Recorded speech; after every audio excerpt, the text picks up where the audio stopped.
Assalamualaikum warahmatullahi wabarakatuh. Salam sejahtera bagi kita semua. Hari ini kita akan membahas materi tentang danau. Yang pertama, kita bahas pengertian, kemudian klasifikasi danau. Pengertian danau.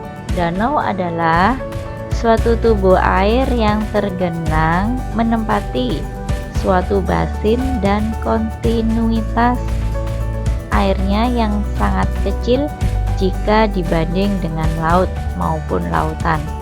Sumber air danau berasal dari curah hujan, sungai-sungai, serta mata air dan air tanah.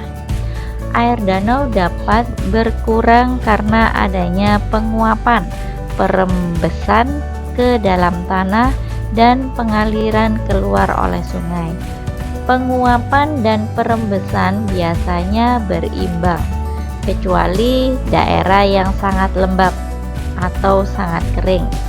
Danau terbentuk di dalam depresi di permukaan bumi dan dalam lekukan akibat terangkat dan menjadi bengkoknya muka bumi.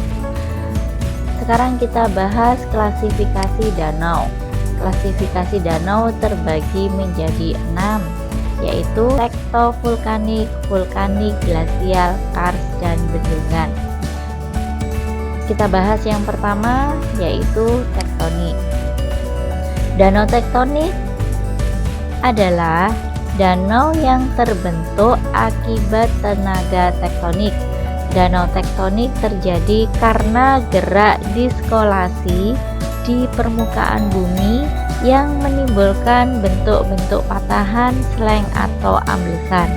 Kemudian diisi oleh air hujan atau air resapan yang kemudian terbentuklah danau. Contoh Danau Poso, Danau Towuti, Danau Mantana. Yang kedua yaitu danau tektovulkanik. Danau tektovulkanik adalah danau yang terjadi akibat adanya gabungan dua kekuatan alam antara erupsi gunung api dan gravitasi tektonik. Contohnya Danau Toba. Yang ketiga, danau vulkanik adalah danau yang terbentuk akibat letusan Gunung Merapi atau aktivitas vulkanis. Letusan gunung api akan timbul suatu cekungan yang disebut depresi vulkanis. Contohnya Danau Sarangan, Gunung Kelut, Gunung Batur, Gunung Galunggung. Yang keempat, danau glasial atau gletser adalah danau yang terjadi karena adanya pencairan es pada daerah-daerah pegunungan, di mana air yang mengalir pada lereng mengerosi dan materialnya yang berupa merona diendapkan pada lembah dan membendungan suatu aliran sungai sehingga terbentuk genangan air. Contoh Danau Ontario, Danau Superior, Danau Michigan.